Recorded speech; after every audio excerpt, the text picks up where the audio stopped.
Boa noite, a graça e a paz, amém. Como vocês estão? Firmes? Amém. Essa semana, o Senhor puxou a minha orelha, a pastora Luciana puxou a minha orelha, o Volney não puxou, deve ter uma coisa errada. Foi uma semana que só foi o Volney, eu passei ileso. Deve estar esperando a gente chegar lá. Mas eu quero, em nome de Jesus, hoje, chegar até o seu coração, chegar até a sua alma, o teu espírito, com uma palavra de reedificação. Uma palavra onde o Senhor traz um revigoramento para a sua vida, um pouco diferente daquilo que normalmente o Senhor me entrega. Eu quero chamar você hoje para um lugar no seu espírito de receber do Senhor, não um puxão de orelha, mas um alinhar nos seus caminhos. Amém. Quem crê que nós estamos nos fins dos tempos, por favor, levante a sua mão. Nós somos a geração que verá o arrebatamento da igreja, a volta de Jesus. Nós somos a geração final. E com tudo o que isso engloba, eu quero, em nome de Jesus, trazer para você um pouco do que a Escritura mostra da atmosfera dos últimos dias, como seriam esses dias, o que estaria em jogo, como o seu comportamento, a sua alma, o seu espírito, o seu coração seria bombardeado nesses dias. E o que isso poderia trazer de benefício, não, de malefício. O que isso traria de consequência para você, e talvez você vai se encontrar, às vezes como eu, num lugar estático. Amém? Lucas, capítulo 17.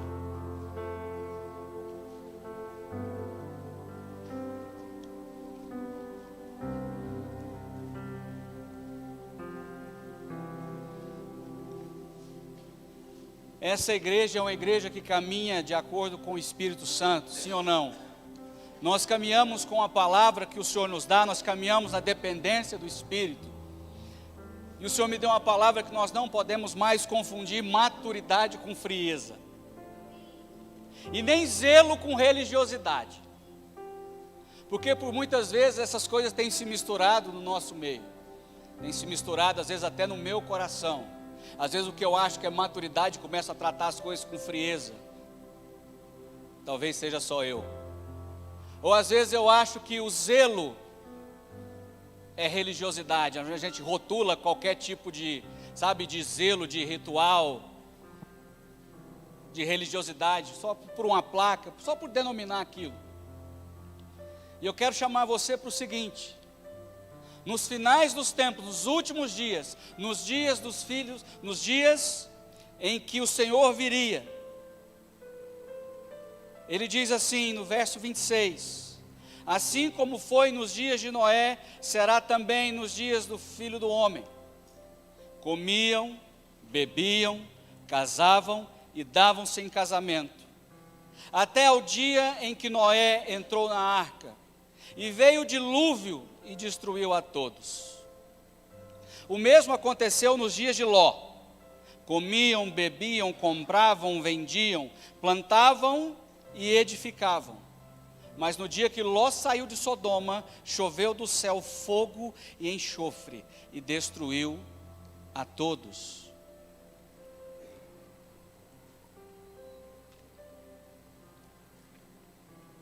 A palavra para comiam significa devorar e consumir. O que o apóstolo Lucas está dizendo é que nos dias onde Jesus voltaria, seriam como nos dias de Noé. Os homens estariam consumindo, compravam e vendiam, comiam e bebiam. O comer é devorar, é consumir, é se entreter, é se encher. Não daquilo que é ilícito. Ele não está dizendo de pecado, ele está falando de coisas que são lícitas, de coisas que você pode fazer. Alguém está entendendo o que eu quero dizer? Ele está dizendo que nos dias finais, a atmosfera ou seja, aquilo que seria oferecido para você se embriagar, para você comer no seu coração, seriam coisas lícitas. E os homens estariam comendo e bebendo, e não estariam vendo que Noé está fazendo uma arca, o que Noé está pregando, eles não estariam vendo que as nuvens estavam se formando, que iria descer uma chuva. Talvez pelo nosso comer demais e beber demais, nós estamos agora com a nossa mente focada tanto em entretenimento, naquilo que nos é oferecido, que nós estamos perdendo a noção do tempo. Alguém entende o que eu quero dizer? A palavra para bebiam significa receber na alma o que serve para refrescar, fortalecer e nutrir a alma para a vida eterna. Eles estavam se nutrindo, bebendo, enchendo a alma do entretenimento daquilo que não é de Deus. Uma alma que agora perdeu a sede, porque ela está tão cheia de si mesma, tão cheia daquilo que foi oferecido pela carne, pela terra. Agora a nossa visão fica obscurecida, nós ficamos cegos, não entendemos mais que vai chover. Não vemos mais que Jesus vai voltar. Nós cantamos, a igreja será arrebatada, mas nós passamos 90% do nosso tempo comprando, comendo e bebendo. Amém. Levanta sua mão em nome de Jesus. Senhor, a minha oração é que o Senhor encontre lugar no coração de cada um, no meu coração, onde o Senhor agora, nós nos levantamos do trono do nosso coração para o Senhor sentar.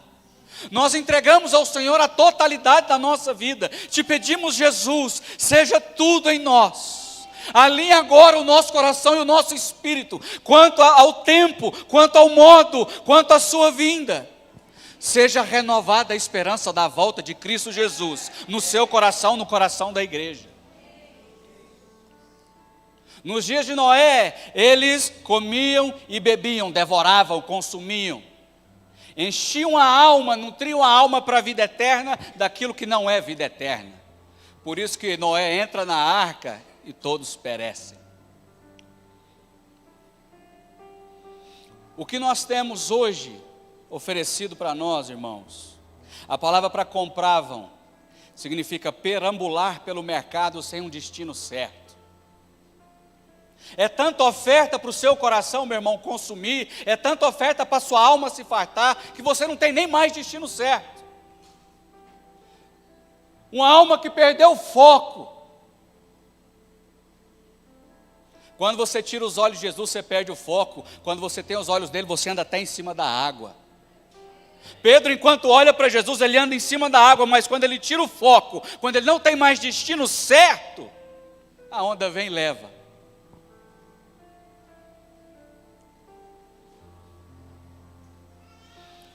Perambular por um mercado, você está desesperado para comprar e vender, está desesperado para fazer troca, mas a sua alma vai sendo enchida, preenchida com isso, e cada vez menos a sua sede de Deus, cada vez mais a sua sede de Deus, ela vai diminuindo. Eu confesso o meu pecado diante da igreja, às vezes o excesso de trabalho na minha vida, de pressões, vai me fazendo perder um pouco a cabeça, o foco, e isso vai diminuindo.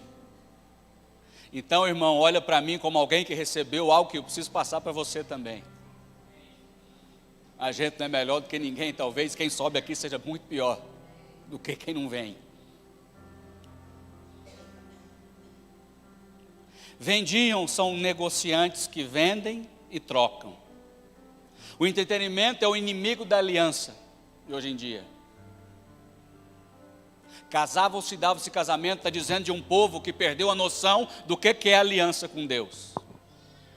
Casa, descasa, casa, descasa, casa, descasa. No tempo dos dias de Noé, ou seja, nos dias atuais, o divórcio, a separação, a apostasia, estaria instalada no nosso meio. E a nossa alma estaria farta. por conta dessas coisas. E eu quero repreender em nome de Jesus. Se há um espírito de divórcio rondando a sua casa, eu quero repreender agora em nome de Jesus Cristo. Nós, em nome de Jesus, repreendemos todo o espírito que tenta trazer separação nas casas dos casais. Seja na sua casa, seja na casa da sua família, que você agora levante a sua mão e repreenda isso. Esse é um espírito que atua nos últimos dias, que tenta trazer divisão e separação, que faz com que nós percamos a consciência do que é uma aliança que Deus estabeleceu. Porque se nós não conseguimos viver com a nossa esposa, se nós não entendemos o que é casamento, nós nunca vamos conhecer a Deus de fato. Você não vai conhecer, você não vai conseguir ter uma aliança com Jesus de fato.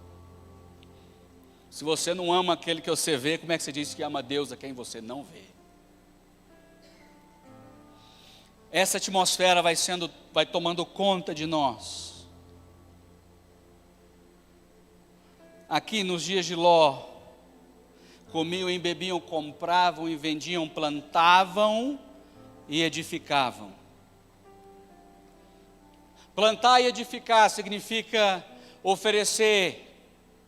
Você deposita toda a sua força na terra, esperando receber alguma coisa como recompensa, sim ou não? Isso é plantar, você semeia, você joga, você deposita o seu suor ali e espera que isso frutifique. Edificar é a mesma coisa, você edifica na terra alguma coisa para você. Seria um tempo onde os homens se encheriam daquilo que eles esperam para si mesmos. Um tempo onde os homens esperam para si mesmos, não mais para o Senhor. Abre em Lucas 21.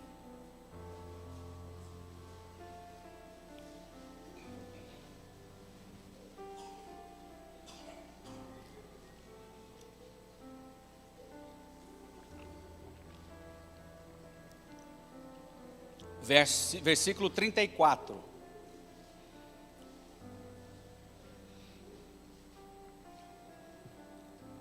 Quem abriu diz amém. Acautelai-vos por vós mesmos, para que nunca vos suceda que o vosso coração fique sobrecarregado com as consequências da orgia, da embriaguez e das preocupações deste mundo.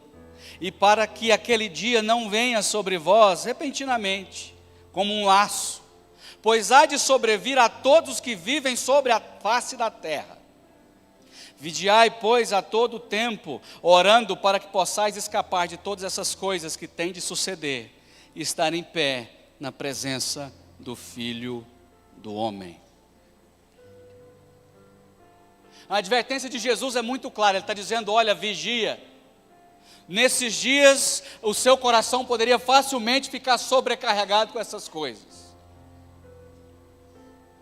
Então a nossa sede, o nosso anseio, a nossa alma não mais desejaria Cristo. Nós perderíamos a noção de que Ele estaria voltando, nos encheríamos da terra, nos relacionaríamos com a terra de tal forma, de tal proporção, que nós esqueceríamos dEle. Ao ponto de nós chegarmos aqui na igreja, nós prestarmos culto e Ele não está nem presente. Firmados e fortificados naquilo que é nosso braço e nossa força.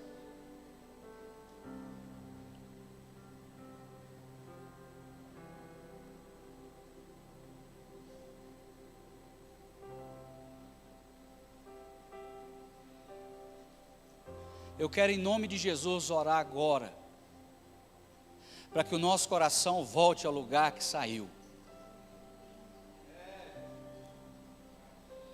Nós precisamos reedificar o nosso altar, voltar o coração para aquele que de fato nos redimiu.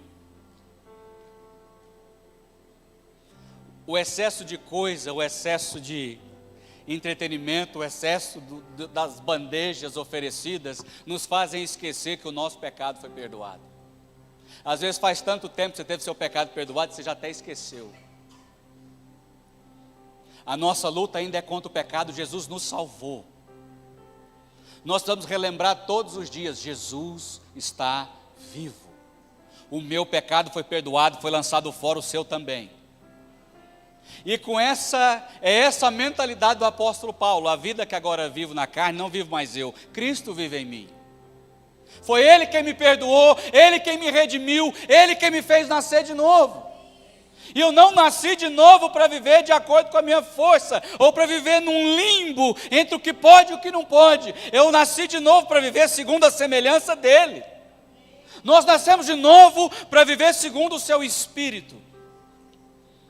Não nascidos da carne para nossa vontade, mas nascidos da água e do vinho, da água e do sangue.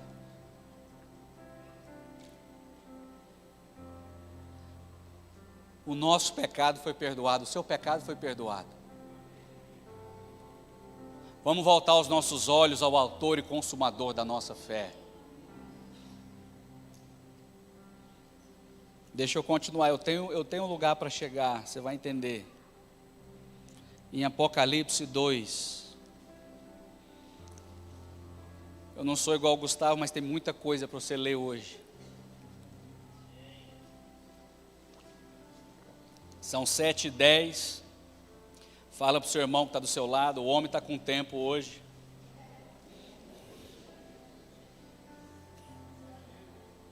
Está com tempo. É possível a gente conduzir uma obra, é possível você conduzir a sua vida cristã do seu jeito, excluindo Deus. É possível você fazer todas as coisas muito bonitinho e deixar Jesus de fora. O ponto aqui é esse. Apocalipse 2:1, ao anjo da igreja em Éfeso escreve: essas coisas diz aquele que conserva na mão direita as 7 estrelas e anda no meio dos 7 candeeiros de ouro. Ele está dizendo: eu sou aquele que tem na mão direita as 7 igrejas, eu ando no meio delas, elas são minhas.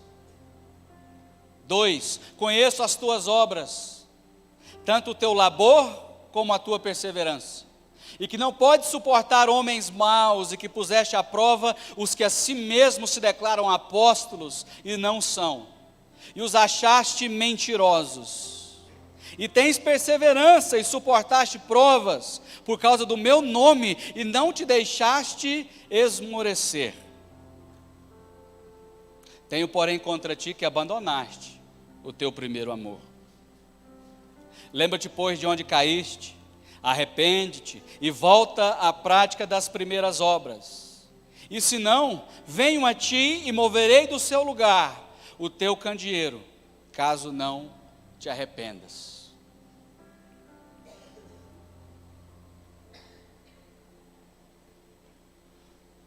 O que eu preciso que você entenda em nome de Jesus é que o Senhor Jesus dá um diagnóstico sobre a igreja de Éfeso. Ele está dizendo: olha, eu conheço a sua obra, eu conheço o que você faz, eu conheço até a sua perseverança, eu conheço o teu labor, a tua fadiga, eu sei que até no seu meio vocês colocam à prova aqueles que dizem que são alguma coisa e não são. Vocês têm zelo com tudo, vocês são pessoas que têm obras, vocês são operosos na sua fé.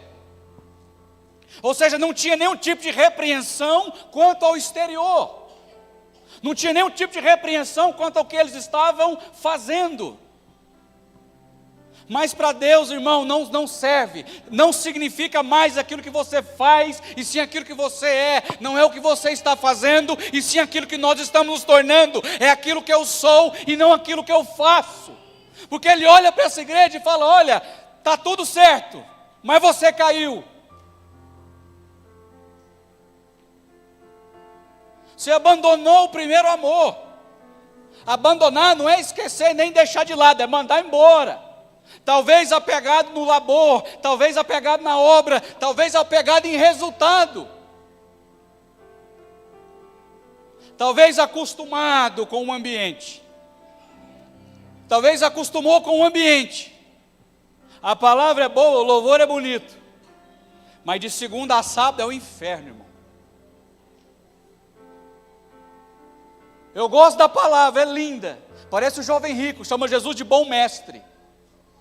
Chama de bom mestre, gosta do ensino, mas não faz o que é para fazer. É aquele que ajoelha diante de Jesus para chamar de bom, para dizer que cumpre toda a lei. Mas quando Jesus manda vender tudo e dar aos pobres, ele vai embora. Por quê? Porque a lei que ele falava que cumpria, não cumpria. Era só de boca, era só o exterior, por dentro já tinha caído. Tenho, porém, contra ti que abandonaste o teu primeiro amor. Em algum momento Jesus deixou de ser a fonte, o primeiro lugar, deixou de ser a base, a pedra. E aí a gente começa a querer andar e a fazer do nosso jeito. Às vezes você está nesse lugar hoje, eu quero em nome de Jesus dizer, tem esperança para nós. Para mim e para você hoje.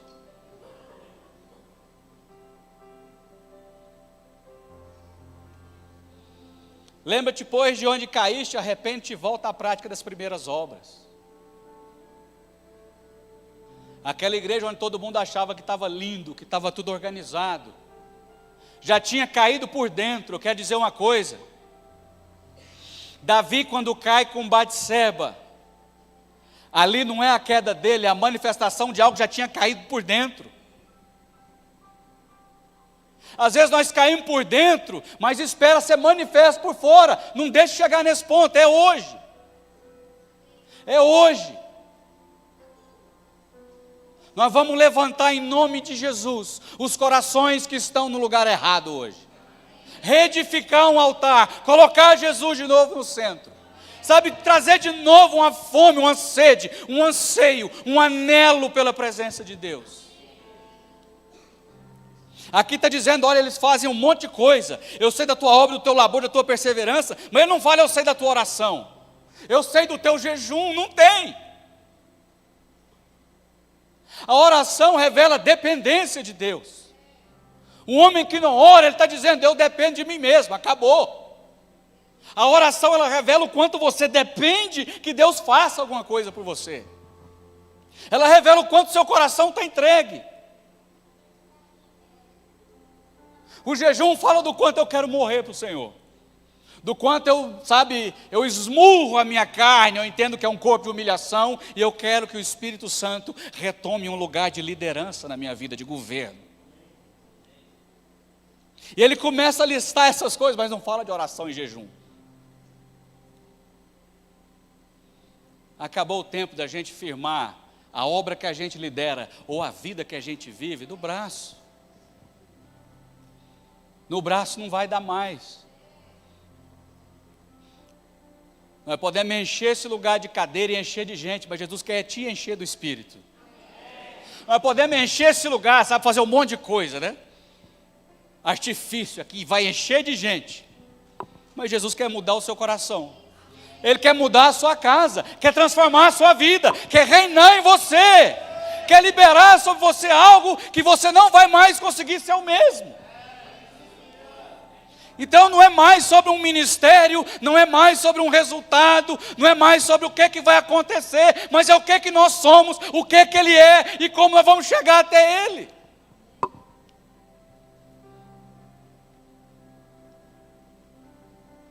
O Senhor falou isso comigo, falou, ó, para tudo aí do jeito que você está fazendo, que você está todo errado. Eu falei, então eu vou parar aqui, estou errado.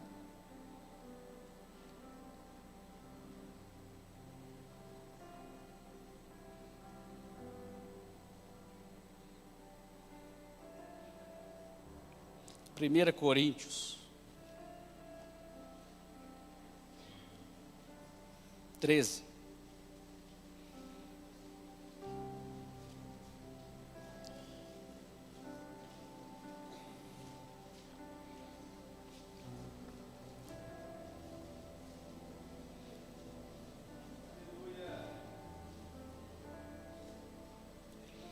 Eu acho que todo mundo conhece esse texto, amém? Ainda que eu fale a língua dos homens e dos anjos, se não tiver amor, serei como o bronze que soa ou como o símbolo que retine. Ainda que eu tenha o dom de profetizar e conheça todos os mistérios e toda a ciência, ainda que eu tenha tamanha fé, a ponto de transportar os montes, se não tiver amor, eu nada serei. E ainda que eu distribua todos os meus bens entre os pobres, e ainda que entregue o meu próprio corpo para ser queimado, se não tiver amor, nada disso me aproveitará. Pode parar aí. Paulo, ele começa dizendo, ele vai tratar de 3 aspectos do homem. Ele começa dizendo, olha, ainda que eu fale a língua dos homens e dos anjos, não, ele está se referindo a conhecimento. Ele está se referindo à mente do homem, à sabedoria humana, ao saber da mente e ao saber dos dons. A mente em primeiro aspecto, amém? Depois, quando ele diz sobre o profetizar e a fé, ele diz respeito ao plano espiritual. Depois ele fala dos bens, a riqueza e o próprio corpo. Então ele está falando do plano físico. Você consegue entender o que eu estou dizendo? Ele começa falando da mente, ele fala sobre a fé, o plano espiritual, e aí ele fala do físico. Ele abrange os 3 aspectos do homem e prova que o caminho sobremodo excelente é o amor. O lugar de alcançar maturidade em todas as coisas é o amor.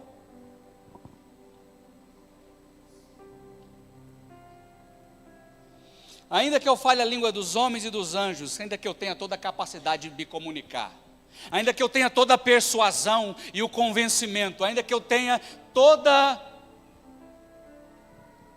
a oratória, ainda que eu seja o máximo naquilo que eu faço, ainda que eu fale a língua dos anjos, ou seja, ainda que eu conheça os mistérios do céu, ainda que eu fale com os anjos, ainda que eu me relacione com eles, ainda que eu seja o mais espiritual e aquele que convence e persuade, sem amor eu não sou nada. Tu abandonaste o teu primeiro amor, não vem fazer obra para mim. Abandonado, com o primeiro amor deixar de lado. O que Paulo está dizendo é que não adianta focar no que você faz, não adianta focar no resultado. E ele está dizendo também que dá para fazer isso tudo. Dá para falar a língua dos homens, dá para ser persuasivo, dá para convencer, dá para falar a língua dos anjos, dá para convencer, falar dos mistérios dos céus. Mas sem amor isso não serve para nada. Se não for o amor de Jesus no seu coração, você amando a Jesus, o seu coração o tempo inteiro, o tempo todo, se essa não for a força motriz da sua vida, não vai adiantar você fazer nada disso. Ainda que eu tenha o dom de profetizar, todo conhecimento e ciência, toda fé, sem amor eu não sou nada. Ainda que no meu ministério aconteçam milagres, ainda que o Senhor venha e visite. Por quê? Porque tem gente que vai chegar no seu nome, eu profetizei, eu curei enfermo. Nós não somos desse não, irmão. Nós curamos enfermos, expulsamos demônios, apartai-vos de mim, eu não vos conheço. Nós conhecemos Jesus. No final das contas, se você conhece Ele ou não, se Ele te conhece. Quem está entendendo o que eu estou dizendo? A hora que o seu olho fechar, seu espírito for para Deus, o que vai definir você, meu irmão, é se Ele te conhece ou não. Paulo está apresentando toda uma lista de obras. Toda uma lista de obras, não são obras quaisquer. Ele está falando de coisa pesada. Então não adianta a sua mente, nem a sua fé, nem o plano espiritual todo correto. Sem amor não serve. E aí ele fala do físico. Ainda que eu distribua os meus bens aos pobres e entregue o meu próprio corpo, ainda que tudo que eu tenha, eu dou aos pobres. Se eu não fizer isso por amor ao Senhor Jesus, não serve. Paulo está dizendo, tem gente que dá oferta, mas não entregou o coração, não entrega a oferta aqui não. Paulo está dizendo, tem gente que quer entregar o dinheiro, mas se ele não tem o seu coração, que você carrega no bolso, não serve. Ele não precisa do seu dinheiro. A oferta de Caim é rejeitada, mas ele é rejeitado primeiro, não é a oferta. Deus rejeitou a Caim e a sua oferta.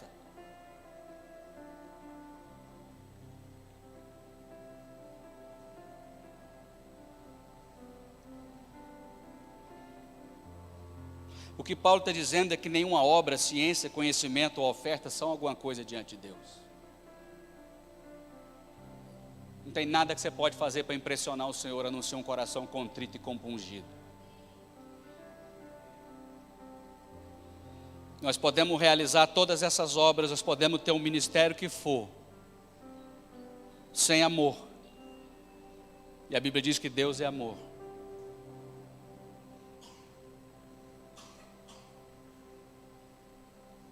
O amor é paciente, é benigno, não arde em ciúmes, não se ufana nem se ensoberbece, não se conduz inconvenientemente, não procura os seus interesses, não se exaspera, não se ressente do mal, não se alegra com a injustiça, mas regozija-se com a verdade. Tudo sofre, tudo crê, tudo espera, tudo suporta. O amor jamais acaba, mas havendo profecias, elas desaparecerão. Havendo línguas, cessarão. Havendo ciência, passará. Porque em parte conhecemos, em parte profetizamos. Porém, quando vier o que é perfeito, então o que é em parte será aniquilado. Quando eu era menino, falava como menino, sentia como menino, pensava como menino. Quando cheguei a ser homem, desisti das coisas próprias de menino.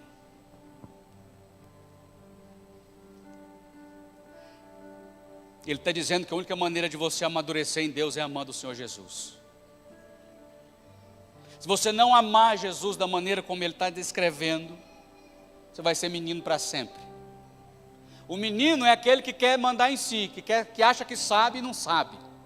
O menino é aquele que quer fazer o que ele dá na telha, o que dá no coração. É por isso que quando Jesus vem até Pedro, ele fala: quando fores velho, estenderás a mão e outro te levará para onde não queres.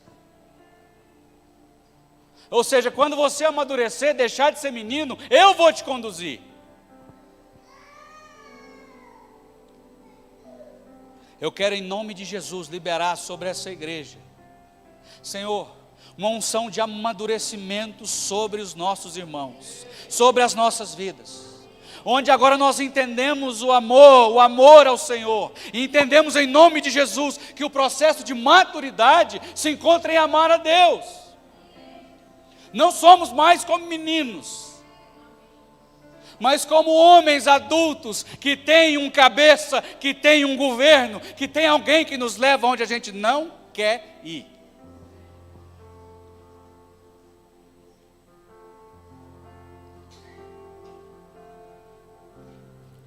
Se você quiser anotar, quando ele fala como o sino que soa,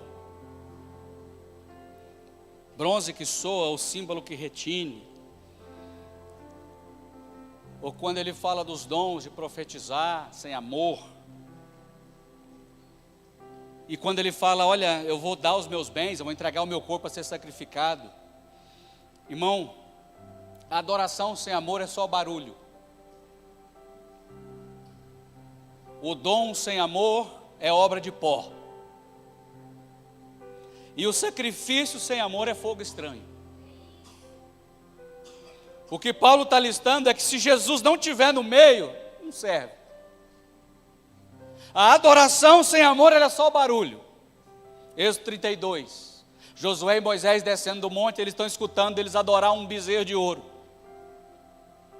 Josué fala assim: olha, eu estou escutando barulho, música. Moisés fala: isso não é som nem dos vencedores nem dos vencidos, é só barulho, é só música. Não é adoração a nada. A adoração sem amor é barulho. O dom sem amor é obra de pó. E a serpente se alimenta do pó. Por isso que todo ministério que você tem ou que alguém tem, você conhece, que se baseia no próprio dom, na própria alma, a serpente se alimenta, é derrubado. O dom sem amor é pó. E o sacrifício sem amor é fogo estranho. Nadab e Abiú. Amém. Eu posso começar a pregar agora? Salmo. Deixa eu passar um pouco em Salmos aqui.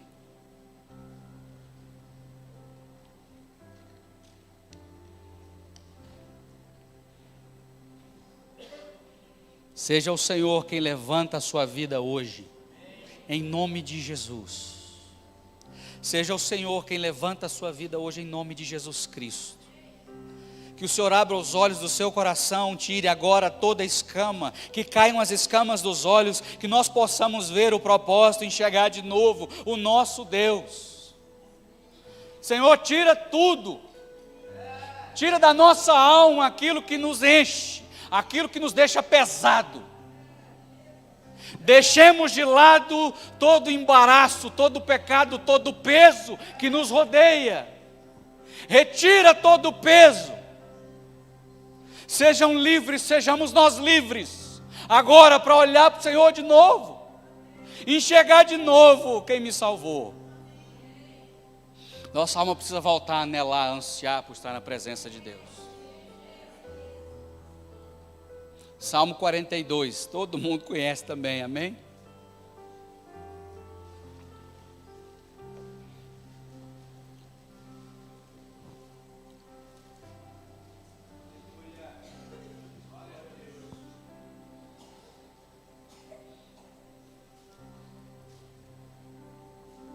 Salmo 42, 1. Como suspira a corça pelas correntes das águas, assim por ti, ó Deus, suspira a minha alma. A minha alma tem sede de Deus, do Deus vivo. Quando irei e me verei perante a face de Deus. Amém. Eu acho que todo mundo conhece esse salmo, todo mundo sabe recitar isso. Como suspira a corça pelas correntes das águas. Eu estudei um pouco sobre isso e estava estudando sobre a corça. Corça é como se fosse um veado, né, do campo. E ela, quando transpira, quando o seu corpo, a temperatura sobe, ela transpira e ela começa a exalar um odor, um cheiro que atrai os lobos, que atrai os predadores. Então ela sai desesperada buscando as águas. Ela busca fonte de águas. Ela busca os rios. Quando ela encontra um rio, ela pula desesperadamente no rio. Não é para beber água, é para entrar dentro do rio. E ela fica só com a cabeça de fora, para que a temperatura dela baixe e ela deixe de exalar o cheiro, o odor que atrai os predadores. O que o salmista está dizendo é que há um desespero na alma dele, uma sede de Deus. Assim como a corça precisa da água, não é simplesmente por sede, mas por sobrevivência. Uma alma sem Jesus, irmão, morre. Uma alma sem Jesus, ela está longe de um propósito, ela está longe do seu lugar. Uma alma sem Jesus, ela está exalando um odor e um cheiro que vai atrair os lobos. Uma alma sem Jesus, sem essa sede, ela vai ser tragada. Não se esqueça, o diabo está ao derredor, procurando alguém que possa tragar. Mas ele está aqui dizendo, o salmista, a minha alma tem sede de Deus. Qual que é a nossa sede? Onde é que está a nossa sede hoje? Onde é que é a água que você tem sede hoje? Será que a atmosfera, o ambiente, nos enredou a tal ponto que, olha, sede de Deus eu não tenho mais. Eu posso ter sede de um monte de coisa, mas a sede do Deus vivo eu não tenho. E ele diz aqui, quando irei e me verei perante a face de Deus. Eu quero te lembrar em nome de Jesus. Essa palavra para irei é ir para dentro, entrar. O desejo dele não é só de chegar diante de Deus, é entrar em Deus. Quando irei e me verei, esse homem está desesperado para orar. Esse homem está desesperado para chegar diante de Deus. O salmista aqui, ele está doido para entrar na presença de Deus. Para ser um com Ele, para se unir em espírito, para se unir na oração. Agora, se a nossa alma não tem essa sede,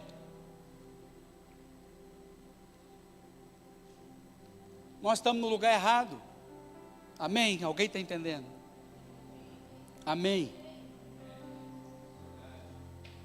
A minha alma tem sede do Deus vivo. Quando irei e me verei perante a face de Deus. Ele está desesperado, meu irmão, para entrar diante de Deus, para ser um com Ele, para orar. Aí eu quero te fazer uma pergunta: há quanto tempo você não tem uma vontade doida, um desejo, um anelo, um anseio para ir orar, para largar tudo? Há quanto tempo nós não fazemos isso? Sabe, de você só olhar e falar assim: a alma dele suspira, sim, por Deus, ele tem sede de Deus, do Deus vivo. Só tem sede de Deus quem já bebeu, quem já provou. Sabe, tem hora que você tem sede que é só água que mata, sim ou não? É o que ele está dizendo: eu tenho uma sede que é só Deus que satisfaz isso aqui. A minha alma tem uma sede, ela tem um anseio, ela tem um buraco que é só o Senhor que pode fazer. Tem um negócio que está acontecendo na sua vida, meu irmão, é só Jesus que resolve. Não vai adiantar você ter sede de um monte de coisa, buscar em um monte de fonte. A corrente das águas ainda é Ele, o rio ainda é Ele. A sede nossa precisa ser colocada, sabe, canalizada para o lugar certo, o coração posicionado, para a gente desejar e anelar de novo o nosso Criador, anelar de novo o Pai.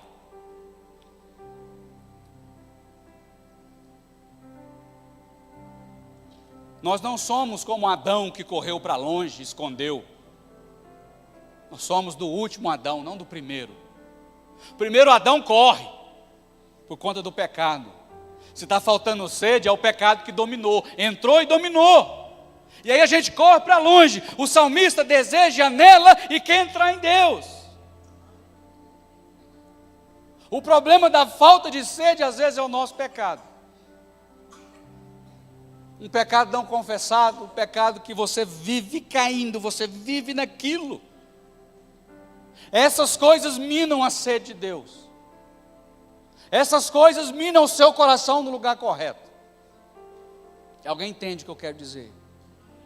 Levanta a sua mão, por favor, em nome de Jesus. Senhor, em nome de Jesus Cristo, seja restabelecida a sede do Deus vivo sobre cada coração aqui, sobre cada mente, cada alma, cada espírito. Que o Senhor agora seja entronizado, colocado no lugar correto, que agora flua agora sobre a vida dele, sobre a nossa vida, a tua água, a tua fonte e o teu rio, no nome de Jesus. Essa sede, eu vou te mostrar uma coisa. Olha o que ele está dizendo: a sede de Deus faz frutificar o ministério. Nós temos ministérios paralisados porque falta sede de Jesus. Se às vezes a sua vida, não só o seu ministério, mas a sua vida cristã, a sua vida com Deus, a sua intimidade, ela está paralisada é porque falta sede. Olha o que ele diz. 4. Lembro-me destas coisas, e dentro de mim se me derrama a alma, de como eu passava com a multidão do povo, e os guiava em procissão à casa de Deus, entre gritos de alegria e louvor.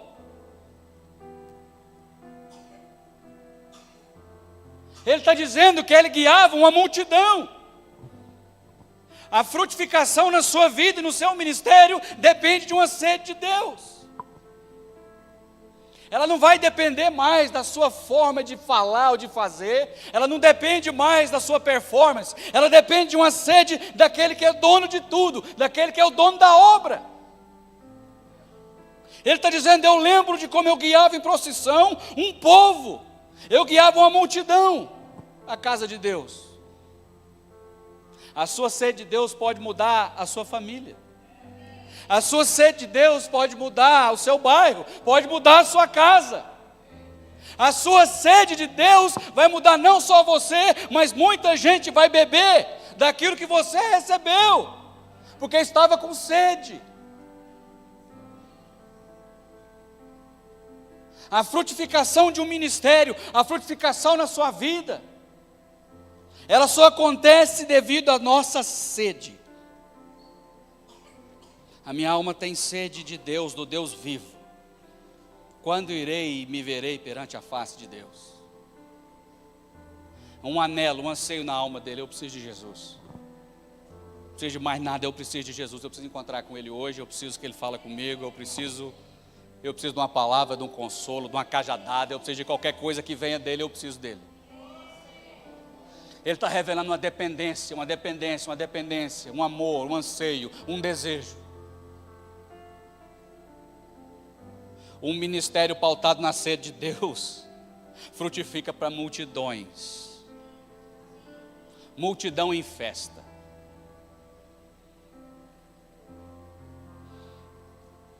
As minhas lágrimas têm sido o meu alimento dia e noite. Uma pessoa com sede sustentada pelas lágrimas de anseio por Jesus. Essa desenvolve ministério. Essa desenvolve a sua vida cristã, essa desenvolve o seu sacerdócio, essa organiza a sua casa, essa ganha a sua família, essa muda a sua história, a história do seu marido, a história do seu filho.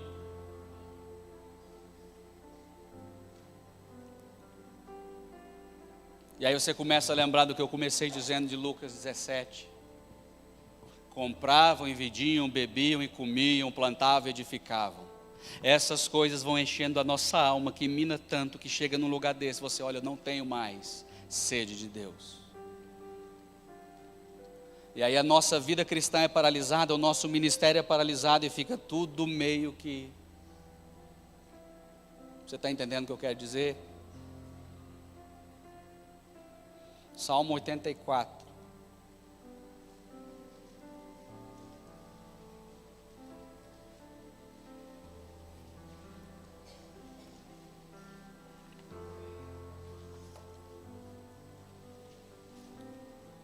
Salmos 84.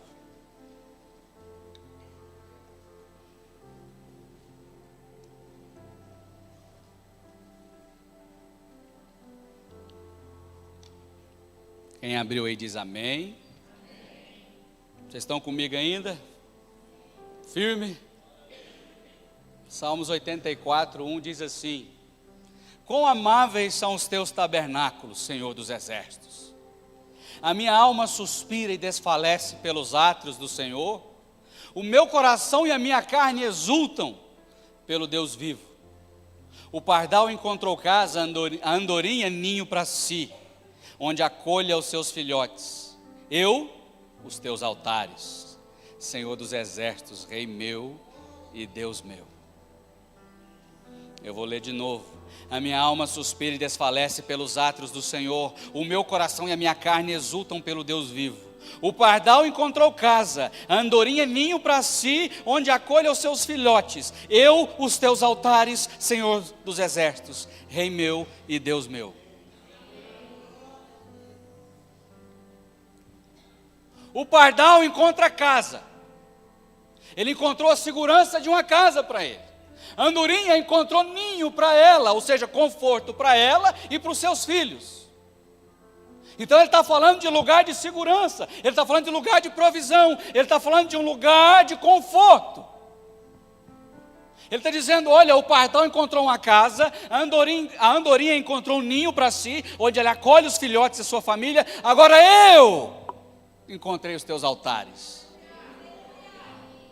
Não é a casa do pardal, nem o ninho da andorinha, é o altar do meu Deus. O lugar agora que você tem de mais seguro, o melhor lugar para você, meu irmão, é no altar. O que ele está dizendo é que você precisa dos tabernáculos, você precisa estar junto, levanta um altar e se oferece. Vai ser melhor do que a casa do pardal, ou melhor do que o ninho da andorinha, você vai estar diante de Deus, oferecido. O que ele está dizendo é sobre conforto, segurança, sobre vida. Olha, o pardal procurou e achou uma casa. Lá ele ficou. A andorinha achou para ela um ninho. Agora ela pode cuidar dos filhotes. E o que eu tenho? O que eu posso achar? Um altar que eu posso levantar e me oferecer ao meu Deus. A gente às vezes não entende. Você canta, você lê e não entende. O melhor lugar é um altar, está oferecido a Deus. Uma alma que deseja, que anela a presença de Deus, ela entende. Olha, por mais que a casa do pardal seja bonita e aconchegante, seja um lugar seguro, por mais que o ninho da andorinha, nossa, muito lindo, o nosso habitat natural é um altar. Não tem lugar melhor do que esse. A nossa vida muda, frutifica, transforma quando você está oferecido num altar. Porque quando você está no altar, Ele vem.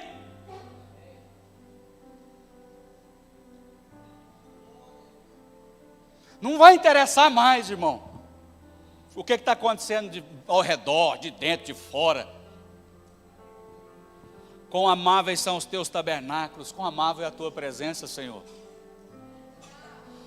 Nós nos oferecemos no teu altar. Nós encontramos um lugar para nós. O lugar para nós é no teu altar, oferecidos ao Senhor, pedindo a tua presença, o teu fogo, a tua remissão, o teu perdão.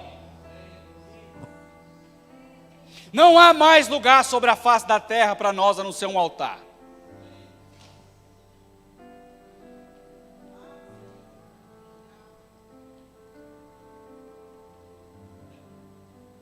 A palavra para altar é misbeia no hebraico. Eu não sei falar hebraico, vocês me perdoem. São 4 letras e cada letra na língua hebraica ela significa uma palavra. É misbeia. A primeira letra é merilá, significa perdão. A segunda letra significa zerut, que é retidão. A terceira letra é beraca, que significa bênção. A quarta letra é raim, que significa vida.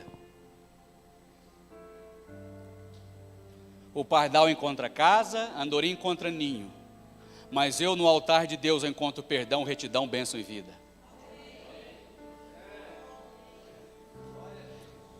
Não adianta correr mais, meu irmão. Não adianta você correr, tentar defender a sua vida. O Senhor está batendo na porta aqui, ó. O Senhor está batendo na porta hoje. Hoje é o dia de você abrir. Você pode ter a casa do pardal e o ninho da andorinha. Não tem perdão, retidão, bênção e vida. Num altar oferecido a Deus, eu encontro um perdão. Ele me redime de todos os meus pecados. Eu encontro retidão, eu encontro um caminho reto para eu andar. Eu encontro bênção, Ele abençoa a minha vida com as bênçãos espirituais em Cristo. Nas regiões celestiais nós somos abençoados. Rainha, eu encontro vida. E a vida em abundância, a vida que não acaba. A vida eterna não é um lugar, não é um tempo delimitado. A vida eterna, irmão, não é o céu. João 17,3, a vida eterna é essa: que te conheçam a ti, ó Pai, o único Deus verdadeiro, e a Jesus Cristo a quem te enviaste. A vida eterna não é pessoa, a vida eterna é Cristo. Ele é a vida eterna. Ele é quem redime a nossa vida, Ele é a nossa vida.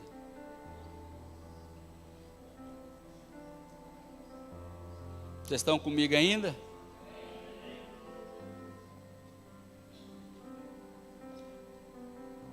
Olha o 10. Pois um dia nos teus átrios vale mais que 1000. Prefiro estar à porta da casa do meu Deus a permanecer nas tendas da perversidade. Um dia nos teus átrios vale mais que 1000. Ele está dizendo que um dia na presença de Jesus vale mais do que 1000 dias. Jesus é a vida eterna, irmão. Um dia lá vale mais do que qualquer coisa. É Ele quem me redime, me salva, me dá a vida eterna. Continua no Salmo aí. Vai lá para o 130. Olha que coisa.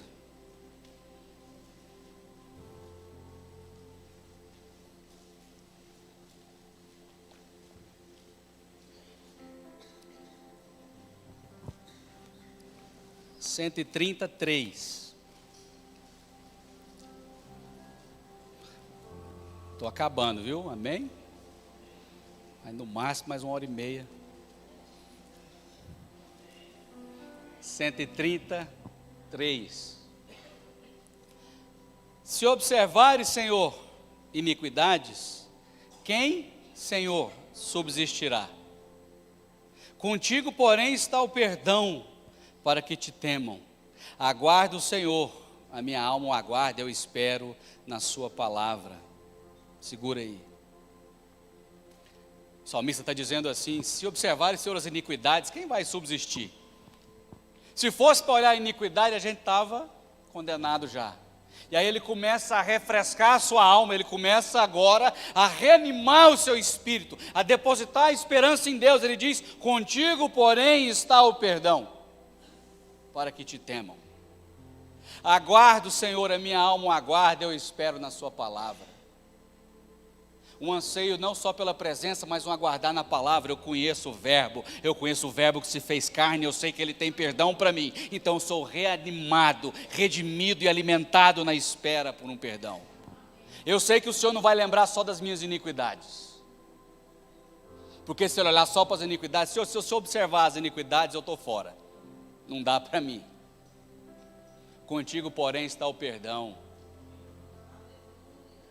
Fala, contigo, porém, está o perdão.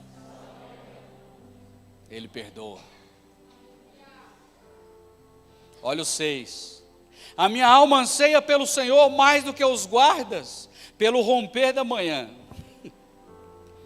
Mais do que os guardas pelo romper da manhã, espere Israel no Senhor, pois no Senhor há misericórdia, nele copiosa redenção. É Ele quem redime a Israel de todas as suas iniquidades.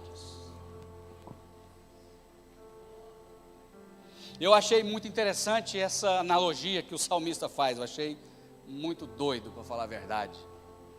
Me perdoem a palavra, mas eu achei doido isso aqui. A minha alma anseia pelo Senhor mais do que os guardas pelo romper da manhã. Que negócio é esse? E aí eu comecei a orar, a pensar nisso. O que pode ser uma coisa dessa? Ele repete, ele fala, mais do que os guardas pelo romper da manhã, espere Israel no Senhor. Ele está dizendo que uma esperança não é só para ele, é para a nação. Pois o Senhor há misericórdia, copiosa redenção. É Ele quem redime Israel de todas as suas iniquidades. Os guardas noturnos, no caso, eles esperam o romper da manhã para quê? Vai embora para casa.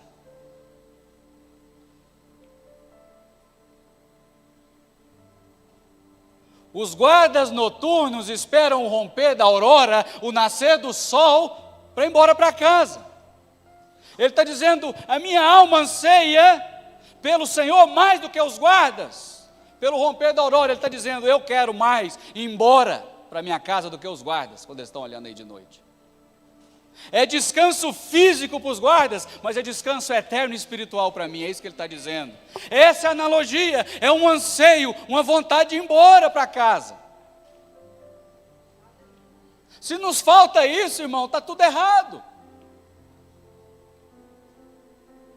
Os guardas de noite, eles esperam que nasça logo o sol para eu poder ir embora para casa, para eu poder descansar. O nascer do sol e eu poder ir embora significa que eu tive vitória no meu trabalho, vitória no meu labor, na minha fadiga, na minha tarefa, no que me foi proposto a fazer.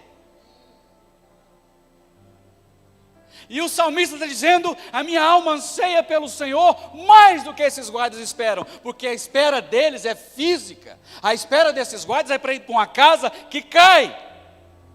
A minha não, é por uma redenção eterna. A minha não. Eu espero copiosa redenção, por isso que ele coloca toda a nação de Israel. Israel espera no Senhor, nele há redenção. Ele não espera só voltar para casa, ele espera entrar lá redimido.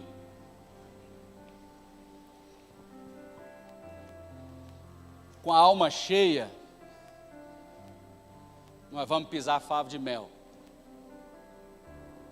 Com a alma cheia, nós vamos pisar favo de mel, nós não vamos entender o que ele está dizendo. que o salmista está dizendo é que no Senhor tem misericórdia, tem redenção. E assim como os guardas querem ir para a casa terrena, querem descansar, eu vou para o meu descanso espiritual, porque Ele me redimiu de tudo. Do meu trabalho, do meu labor e da minha fadiga nesse corpo de humilhação, eu anseio para que o sol da justiça, assim como rompe a aurora, que o sol da justiça nasça. Jesus Cristo, volte.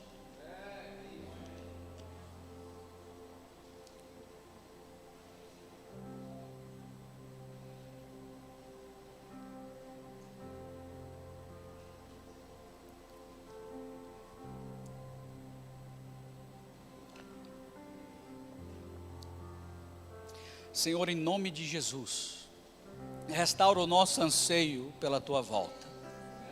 O nosso anseio pela Tua volta num nível pessoal, mas num nível de nação também. Que nós tenhamos agora um desejo de ir embora para casa, assim como aqueles guardas tinham um desejo de ir embora, de acabar logo, termina logo. O desejo do guarda é que acaba a noite logo. Mas com a nossa alma cheia, a gente não deseja que essa vida acabe. Nós morremos de medo de morrer. O desejo daqueles guardas é que termina a noite, para eu poder chegar em casa. Senhor, em nome de Jesus, nos dá esse entendimento, libera essa consciência sobre nós, nos ensina a Te amar, a ansiar pelo Senhor, a desejar ir embora.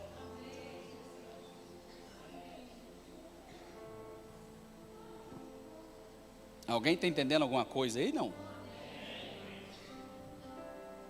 Lucas 15, nem parece que é eu pregando, né? Nem parece. Lucas 15. Hoje eu estou crente, aleluia. Glória a Deus. Crente.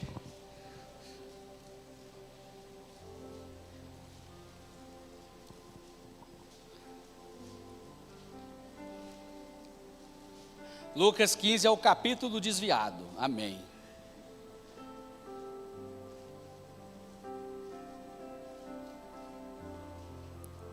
Vamos lá no 11.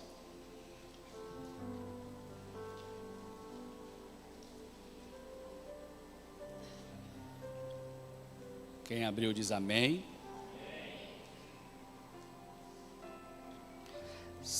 Lucas 15, versículo 11.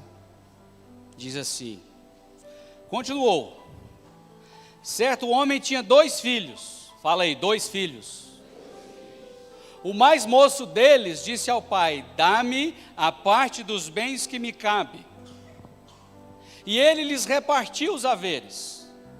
Passados não muitos dias, o filho mais moço, ajuntando tudo o que era seu, partiu para uma terra distante e lá dissipou todos os seus bens, vivendo dissolutamente.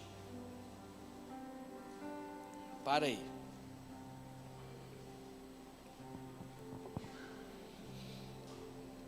Jesus está contando uma parábola, ele diz, olha, um homem tinha 2 filhos. O mais moço chega para o pai e fala, olha, me dá a parte da minha herança, a parte dos meus bens que me cabe. Amém? Quando ele fala isso para o pai, o que ele está manifestando no coração? Meu pai morreu para mim. Sim ou não? Herança você recebe quando o pai morre. Agora o que ele está dizendo é, eu quero os meus bens que me são de direito, com o pai vivo. Você sabe a história, você sabe que ele vai gastar o dinheiro com prostitutas e tudo. Ele vive dissolutamente, desregradamente, ele gasta tudo que era dele. Agora o que nós precisamos entender é o seguinte, esse menino, esse filho, ele cai, mas não é com a prostituta, ele já caiu aqui. Ele não caiu quando foi embora, ele caiu aqui dentro. Ele já caiu em casa. Talvez pelo ambiente bonito, talvez pelo conforto que o pai deu. Ele se deslumbrou com os bens que o pai tinha. E aí ele pede, olha, ele não tem relacionamento com o pai, irmão. Cuidado. Sem relacionamento com o pai, você se deslumbra com o que o pai tem. E aí você quer o que o pai tem e o pai morre para você. Alguém está entendendo o que eu quero dizer? E ele se perdeu, foi em casa, não foi fora. Não adianta estar em casa e não ter relacionamento, intimidade, filiação com o pai. O problema desse filho, ele não conversava com o pai dele não, irmão. Ele chega para o pai e pede os bens, ele não pede uma bênção.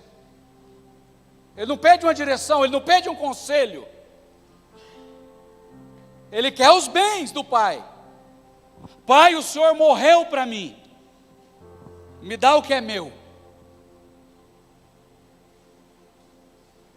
Que fique claro, em nome de Jesus, esse homem, ele caiu num ambiente de casa que o pai estava.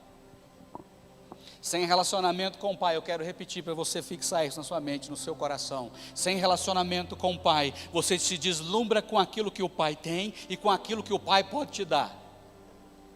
E aí você pede os bens eles tomam conta do lugar que era do pai, o pai morre para você e os bens assumem o seu coração.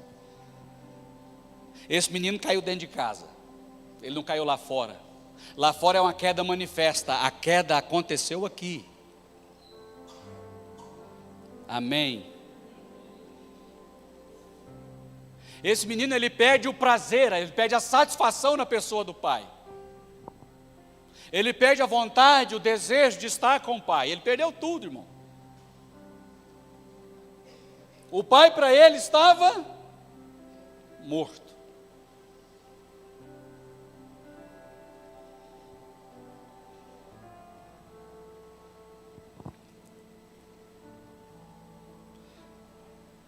Onde eu parei? 14.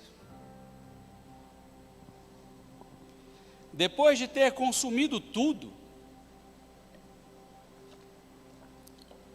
sobreveio àquele país uma grande fome, e ele começou a passar necessidade.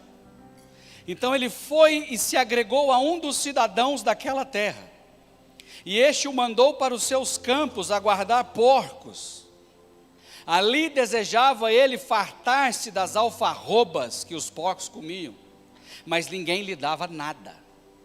Então, caindo em si, disse: quantos trabalhadores de meu pai têm pão com fartura, e eu aqui morro de fome? Levantar-me-ei e irei ter com meu pai.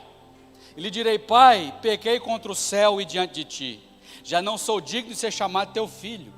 Trata-me como um dos teus trabalhadores. E levantando-se foi para seu pai.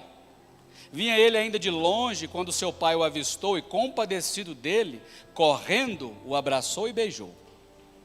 E o filho lhe disse: pai, pequei contra o céu e diante de ti, já não sou digno de ser chamado seu filho. O pai, porém, disse aos seus servos: trazei depressa a melhor roupa, vestiu, põe-lhe um anel no dedo e sandália nos pés. Trazei também, matai o novilho cevado, comamos e regozijemo-nos, porque este meu filho estava morto e reviveu, estava perdido e foi achado, e começaram a regozijar-se. Na verdade, quem estava morto era o filho, não era o pai.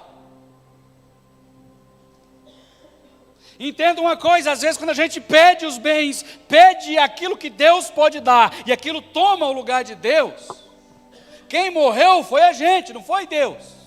Apesar de que parece que Deus silencia, que Deus não fala mais nada. Você matou ele. Mas na verdade nós é que morremos. Alguém está entendendo o que eu quero dizer? Muitas vezes Deus está em silêncio por conta do nosso comportamento, do nosso relacionamento. E Deus está dizendo: o meu filho estava morto. Quem morreu foi a gente. Aí Deus está em silêncio, Deus está calado, está tratando, Ele está esperando o menino voltar. Ele está esperando o menino cair em si. Ora, o filho mais velho estivera no campo, e quando voltava, ao aproximar-se da casa, ouviu a música e as danças. Chamou um dos criados e perguntou-lhe o que era aquilo. E ele informou: veio teu irmão e teu pai, mandou matar o novilho cevado, porque o recuperou com saúde. Ele se indignou e não queria entrar. Saindo, porém, o pai procurava conciliá-lo. Mas ele respondeu ao seu pai: há tantos anos que te sirvo, sem jamais transgredir uma ordem sua. e nunca me deste um cabrito sequer para alegrar-me com os meus amigos. Vindo, porém, esse teu filho, que desperdiçou os teus bens com meretrizes, tu mandaste matar para ele o novilho cevado. Então lhe respondeu o pai: meu filho, tu sempre estás comigo, tudo que é meu é teu. Entretanto, era preciso que nos regozijássemos e nos alegrássemos, porque esse teu irmão estava morto e reviveu, estava perdido e foi achado. 2 desviados. 2. Olha para mim. Saiu de casa por conta das coisas, sim ou não? O outro ficou por causa das coisas também. Um saiu porque amava os bens. O outro ficou porque amava os bens. Tem 2 tipos de desviado aqui nessa parábola.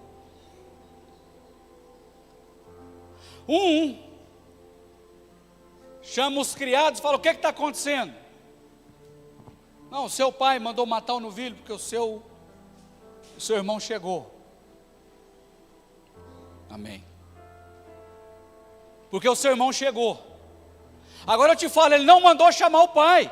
Ele não perguntou para o pai dele o que estava acontecendo. Não, ele não tem relacionamento com o pai também, irmão. Não adianta você amar os bens se não tem relacionamento com o pai. Não adianta sair porque não tem relacionamento com o pai também. Um vai embora porque quer as coisas, o outro fica porque quer as coisas. Mas nenhum dos dois fala com o pai. Nenhum dos dois conhece o pai. Esse segundo filho, o filho mais velho, ele fala: esse teu filho gastou todos os teus bens com meretrizes. Ele está dizendo: os seus bens valem mais do que o seu filho.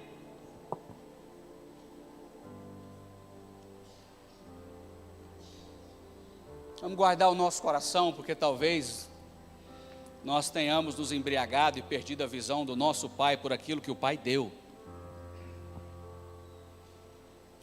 No ambiente da casa, estavam os 2 perdidos, não foi lá de fora, era lá de dentro. A mulher que perdeu a dracma, a Bíblia diz que ela tinha 10 dracmas, sim ou não? Eu vou perguntar uma coisa para você: será que ela não perdeu uma porque tinha 10? Já tem demais, já tem excesso, aí ela perde. Já tem o conforto, já tem o que Deus deu. Então ela tinha 10, então ela perde uma. Aí a Bíblia diz que ela acende a luz. Será que a luz já não estava apagada porque ela já tinha 10? Estava descansada. Não precisa de mais nada.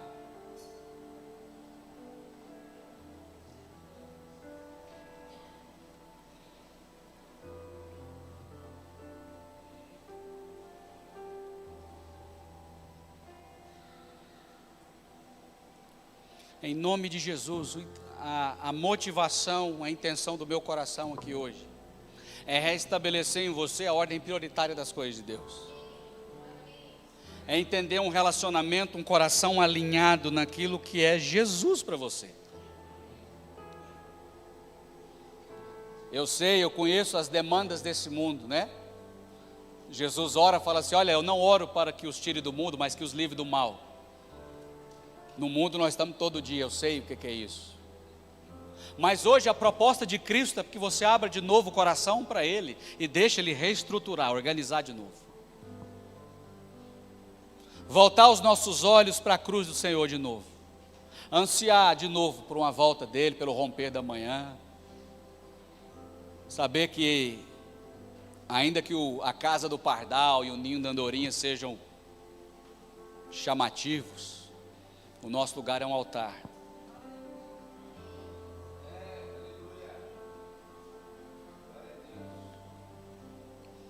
Eu vou terminar, senão vai demorar muito. Apocalipse 22.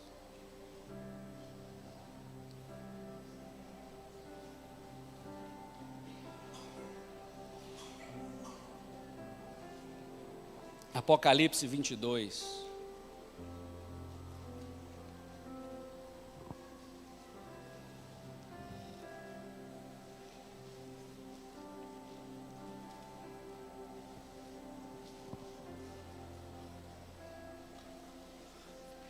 Pensando sobre esses dois irmãos, eu quero que você entenda uma coisa.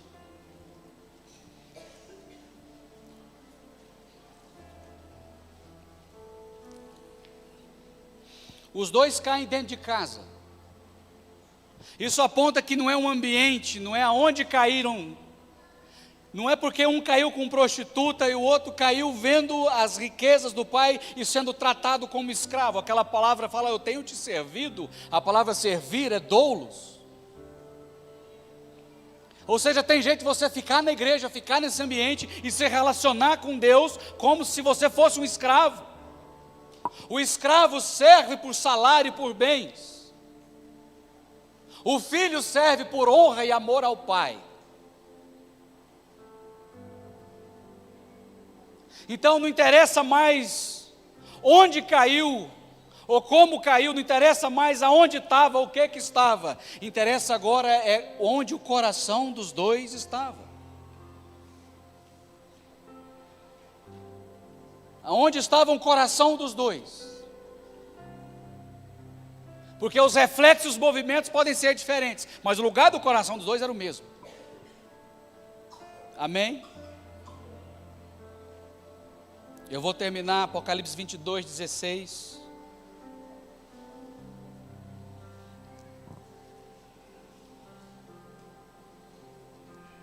Diz assim, eu, Jesus, enviei o meu anjo para vos testificar essas coisas às igrejas.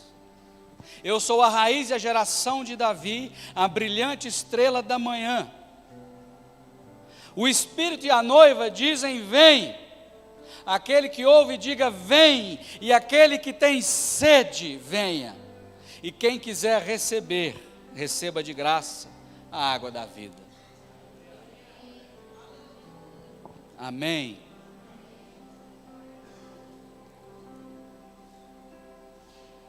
O Espírito e a noiva dizem, vem. Há um clamor do Espírito da igreja que tem que estar alinhado. Os dois têm que dizer, vem. Ou seja, você tem que ouvir o Espírito e poder clamar a mesma coisa que ele clama, diz vem. Aquele que ouve, diga vem. Aquele que tem sede, só vai ser arrebatado, irmão, quem tem sede. Sede. Seja restaurada em nome de Jesus a nossa sede hoje.